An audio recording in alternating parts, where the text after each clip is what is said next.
I can't speak without swearing, and I've only got my grade 10, and I haven't had a cigarette since I've been arrested, and I'm ready to fucking snap.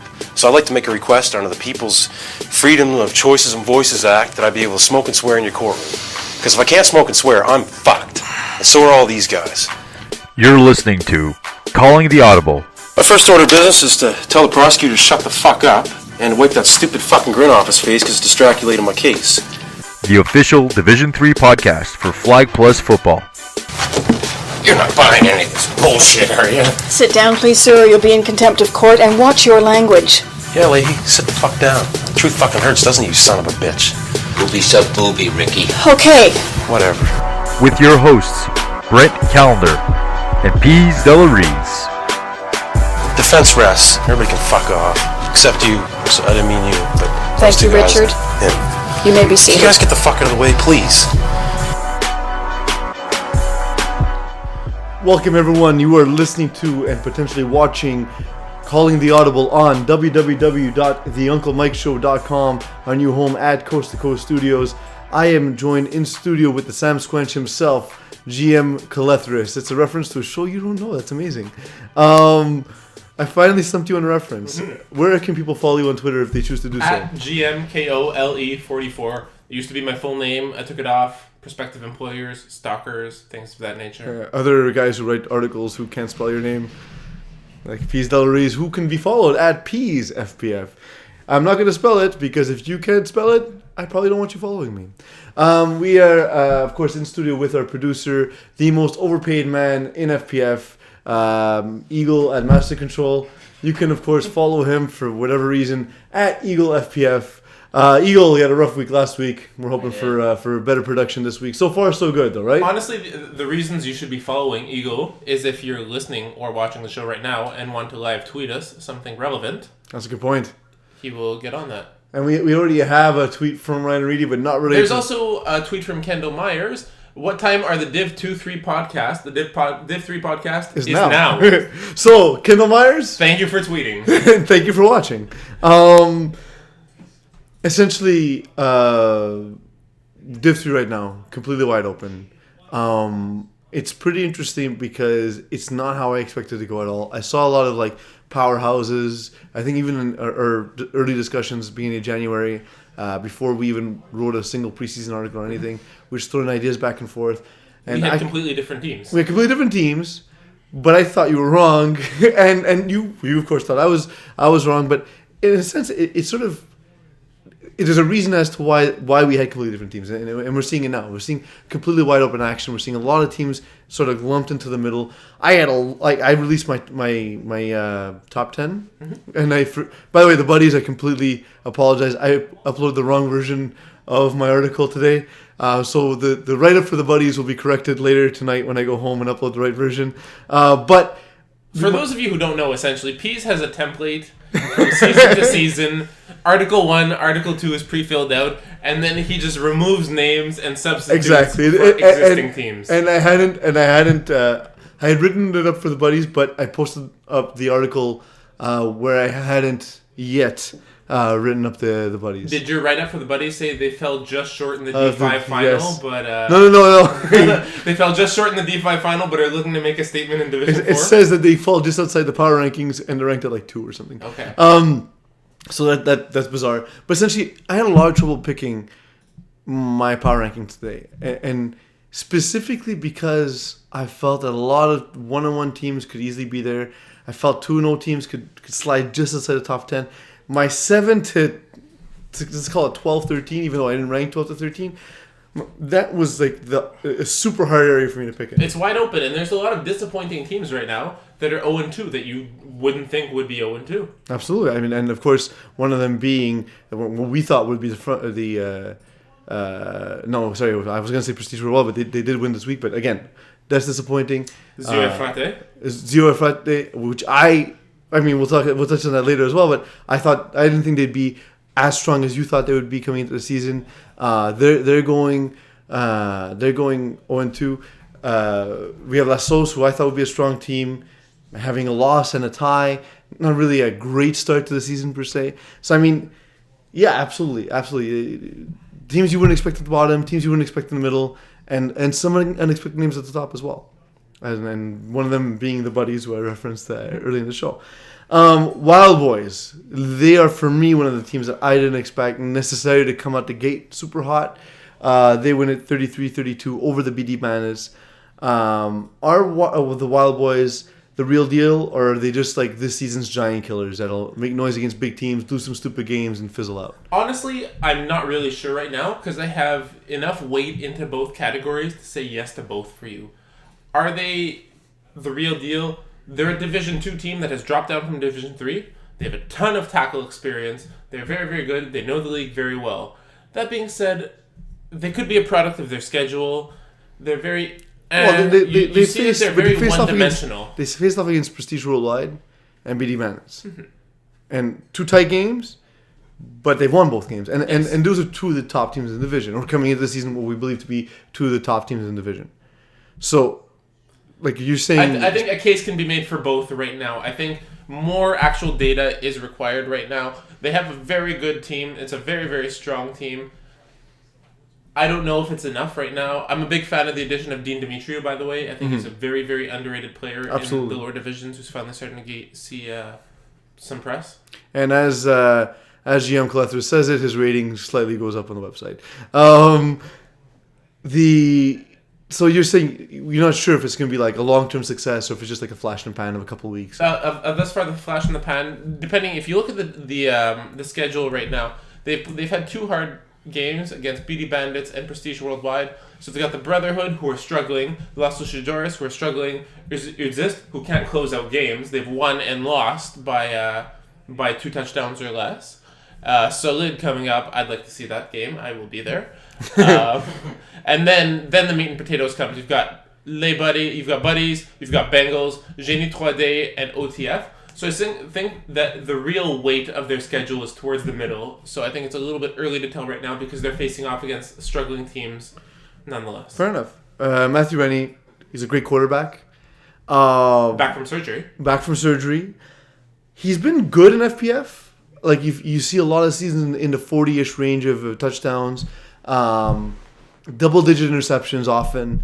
I wouldn't say he's lived up to his pedigree as an elite quarterback in this league yet. Is this the season where he does it? I think definitely it's in place for him. He's in Division 3 instead of Division 2, where he's been a Division 2, Division B quarterback for the last little while. So just seeing those different defenses, having that time off, if there's a season for him to do it, it's absolutely here. He doesn't have Laurent Foucault, who was one of his main receivers, Jacques Voigt being one of his main receivers in the past as well. So I think that if it forces him to really spread the ball and not focus on any one receiver and really build a name for himself rather than relying on someone else, yes, this is absolutely the season to do it. All right, fair enough. Can BD Bandits win games if they need to keep pace with other teams' offenses? They've been defensively dominant, but will that be enough to sustain success for them? Or will they really need to start putting up a lot of points? Because we're seeing games where a game like this, you're putting up 32 points in a lot of games in Division 3. That just won't be enough. It won't be enough. I fully agree with you that BD Bandits have an incredible defense. They have a top tier defense, not just in the division, possibly. They could play Division 2 as well. This defense is strong enough for that. It has been strong enough for that in the past. I think, in all honesty, if you're going to rely on your defense, your offense needs to score quickly. Mm-hmm. Because if you're putting the pressure on your defense, you can't play ball control offense. You can't march up the field. You need to score and have that ball turned over and then put what shines on the field. You bring your defense out and you make the opposition's offense make a mistake. If you're taking your time marching the ball upfield, having a stalwart defense is useless. It's a moot point. I mean, if you're relying on your defense, but you're not giving them that opportunity to shine on the field, what's the point? This is an offense-driven league. So if you're going to rely on your defense to win your games, they need to be on the field. I agree. That makes a lot of sense. I don't even know really what the issue is with their offense. I like Mark Belvedere. I've seen him play, and I was impressed by how good he was out of the gate last season. He's looked okay this season. I agree with you. I think a lot of the stigma comes from the fact that the BD Bandits had Scott Kelly 2 years ago in Division 3, and they were one of the hardest hitting offenses and defenses. They were able to shut down teams, and they were able to put up points because Scott Kelly excels at airing the ball out to receivers, which is not something that you think of when you think of Mark Belvedere. A good quarterback in his own mind, but not the same... Oh, wait, you said in his own mind? Sorry. That's awesome. Not in his own mind. I don't know Mark Belvedere that well, actually. I know. It's not someone that wants... in his own in the own sense of the word, like, he's a great quarterback, but different from Scott Kelly. Absolutely, he drives the field and he moves around, buys some extra time in the pocket. He's a good athlete, and we I hope nothing but success for them. We'll have to see how it plays out the rest of the season. OTF is a team I didn't have a lot of hope for, just because I like the pieces. I just didn't know if it'd be enough. They beat the Brotherhood by a score of 37-18. Why isn't a Brotherhood team who looks strong on paper competing early in this Div 3 season? I think it's a matter of Gianni Settino not really being used to his receivers. The Brotherhood is a team. They know each other very well. They've played together. They've gotten those lumps. They grew as a team together. Gianni Settino is a very established quarterback. He's played quarterback in France. He played for McGill. Played for St. Leonard.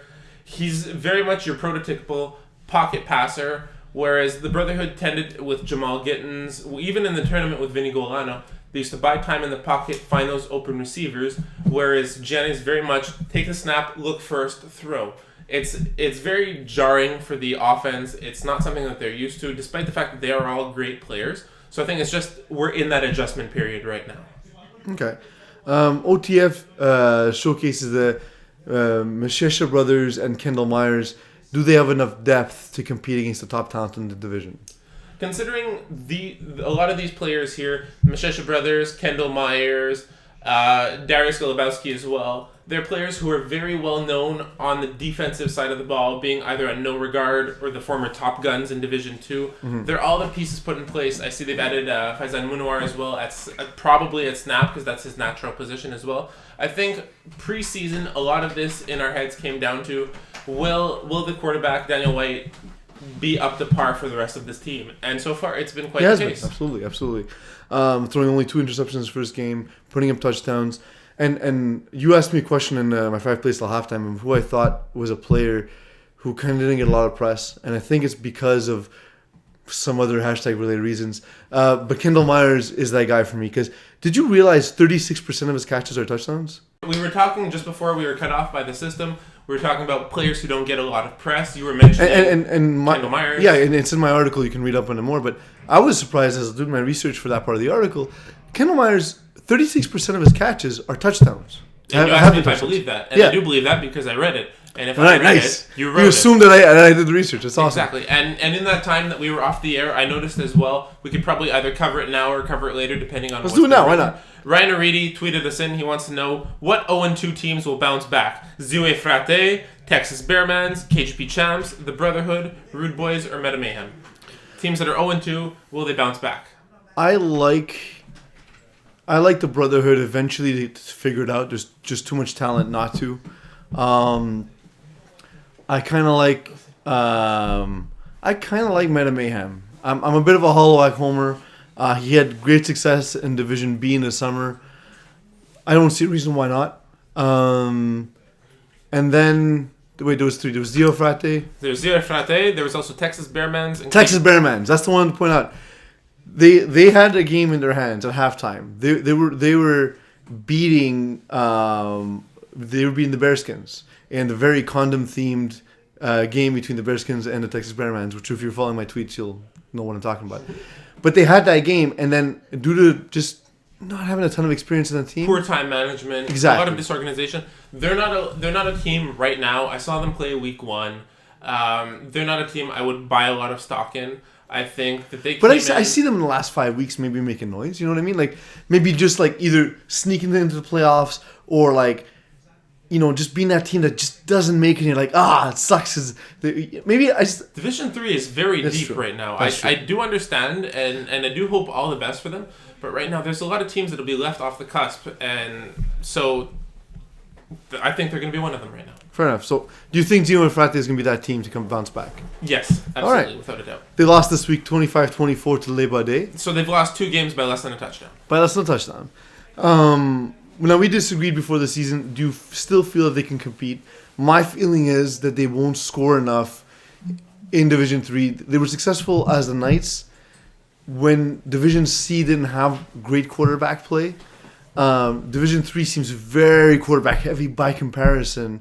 Do you think they can score enough to be competitive? I will concede to that. I do see that, yes, absolutely, the Knights were very, very strong in Division C. In Division 3, it's going to require a lot more from Antonio Lani. He's going to have to put faith in his receivers. He's going to really trust them to make the play and put the ball in the air in order to succeed. I do concede that the depth in Division 3 right now, quarterbacking-wise, is very, very strong. You've got players who have played in Division 2 and Division 1 as quarterbacks before quarterbacking Div 3 right now. Just off the top of my head to name Frederick Dupree and Benny Goodfriend, to name a few. And we have also up-and-comers, like a guy like Daniel Lazara, who, like, I played against him last night, and dude's awesome. He threw 5 incompletions in the game. Like, he's the real deal. You know what I mean? So, essentially, on both sides of it, whether it's up-and-coming talent, whether you have guys who have played higher divisions and have that experience, I think that was my rationale coming into the season as to why Zio Frate wouldn't be one of the top-tier contenders, but would rather be a middle-of-the-pack team. But we'll see. We'll see how that plays out. New QBs often take some time to develop rhythm and timing with their new teams, or not necessarily new QBs, but QBs new to their team. Are you surprised at how well Frederick Dupuis has bonded with his buddies? Absolutely not. Okay. I think that he's a very strong quarterback. Just the fact that he's been absent from this league doesn't mean that he's been absent from the football scene. He's been dominating in flag football Tappon. It would be the same thing as if Kevin Wyeth was absent for 2 years and then came back and you would say, are you surprised at how well Kevin Wyeth is doing?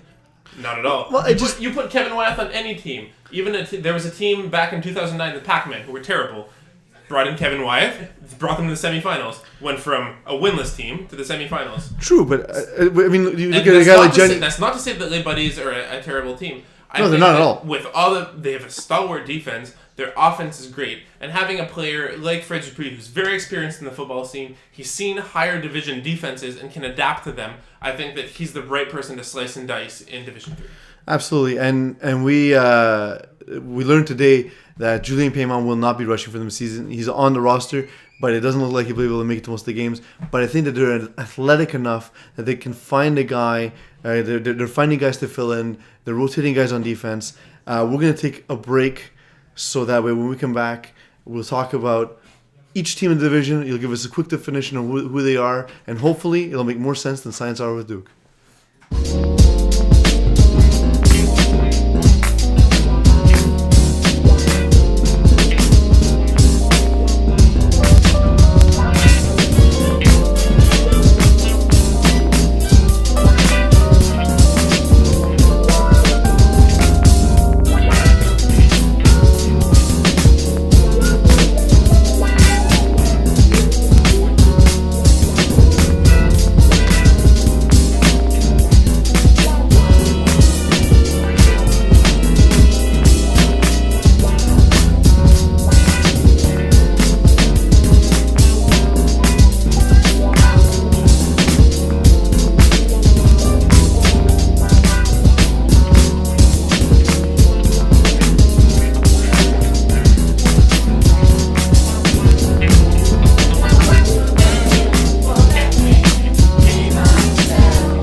We are live and we are back at www.theunclemikeshow.com in our new home at Coast to Coast Studios.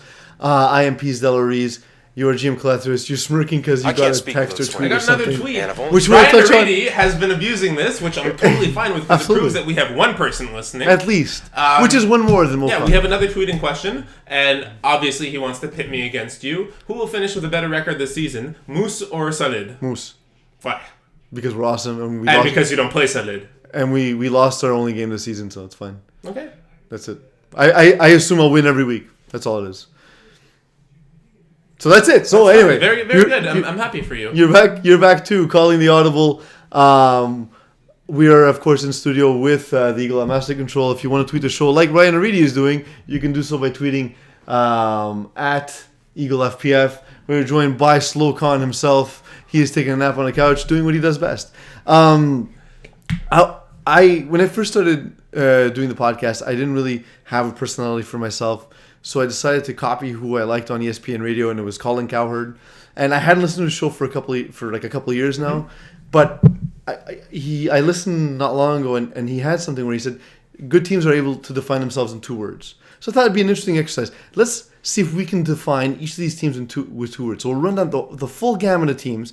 You give me a quick 2-word definition. If I find it idiotic, interesting, quirky, amusing, jarring, or sexual, I will ask you what you mean by that. Ergo, my answer will always require definition. Pretty much. Okay. Les Badets. Fire away. Powerhouse. 2 words. Powerhouse. Is that 1 word or 2 words? Yes. 1 word. Yes. It is 1 word. It can be 2 words if I can say be. power and house. So what do you mean by house? They are built sturdy and they have a great The foundation. foundation. All right, cool. Bearskins. Much potential.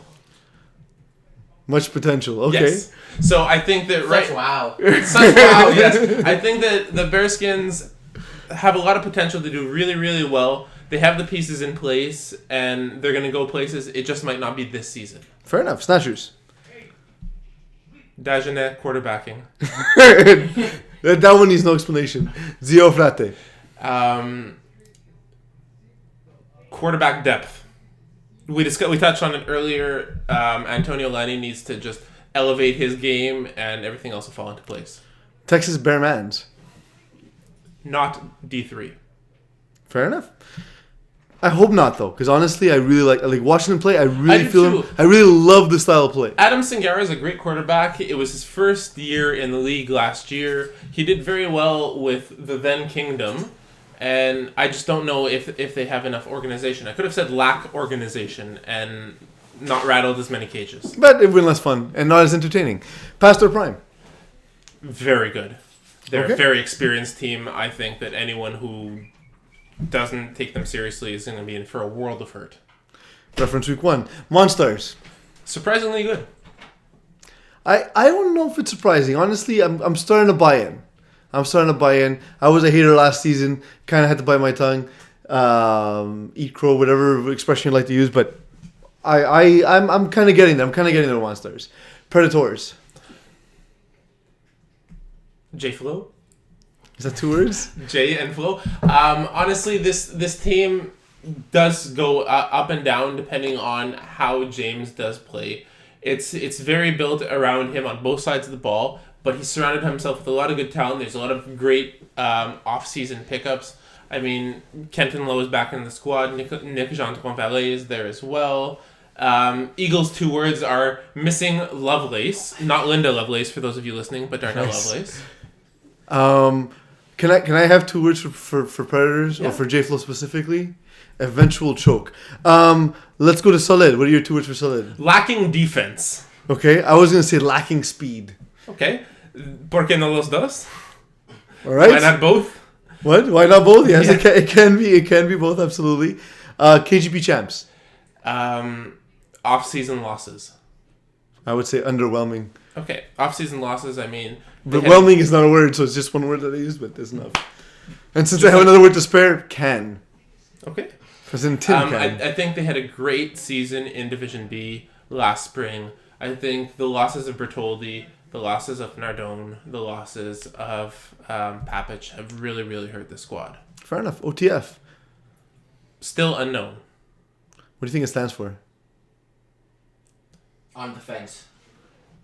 All It right. works. It falls. I like it, Eagle. On the fence, and it falls into my my opinion of them. Wild Boys. Explosive offense. Fair. BD Bandits. Defensive depth. I wish I would have come prepared for this if you had told me this in advance that I had I to sent have you the 2 script at words. like noon. Oh, that's nice. For my 2 words for BD Bandits would be score more. Like, you need to score, guys. Like we talked about before. Genie 3D. Tackle team. Okay. They're very good. They have a lot of the fundamentals. They're just not executing very well in the flag aspect of the game. Fair enough. Do you think they tell ladies to touch their lamps? The Brotherhood. I'm still focused on that. Nice. Brotherhood. Overrated. Oh, Mokan overrated. Rattling Again, cases still himself. one word. Over and rated. So, explain rated. Welcome, Mo. The slow card. Honestly, I think right now it's just a question of lacking familiarity. They need to be familiar with their quarterback, Gianni Settino, in order to actually produce these big numbers that we're expecting from them. They exist. Eventual choke. You said that about Predators.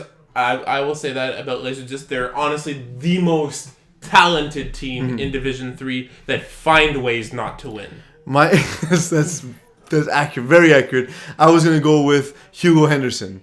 Basically, it's on him. Take that next step, and you guys are there. You're absolutely there. I completely agree on the level of talent. Brocasian. Roster shuffle.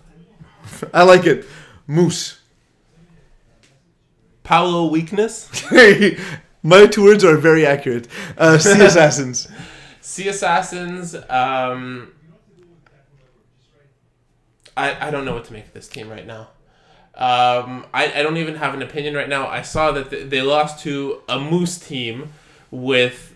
Honestly, if you look at the Moose roster, you don't have a lot of powerhouses, especially not last week. And Lazaro, like you said, had 5 incompletions and still did not punch it in against a very, very weak Moose defense. Sea Assassins lost to a very, very weak Moose defense. I think that even though Lazaro is a great quarterback, playing for Champlain, great tackle quarterback, I don't know what to make of this team right now. I would say for Sea Assassins, stop someone. The defense has to get better. Basically, we reviewed the tape from the championship game. We saw what Predators did against them. The defenses, they've made no improvement in my opinion. I'm very happy the segment's almost over, by the way. Absolutely. It's flustering me. Lassos. Uncertain performance. Fair enough. I think that... Much like GM's love life. VPC. Off-season losses as well. They're without Louis Richard. They picked up John Laristis, who's been very good for them so far. They're undefeated, which is surprising considering the roster and the depth of the division. So maybe quarterback shoulders would also be another one to think about. How about a team I've chosen to call Still Cray? CRA? Mm-hmm. Mismatch.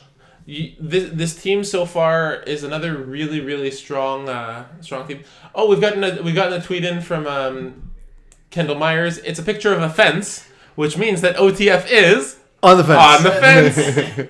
I'm very happy to see that. Thank you. That was clever. I like that.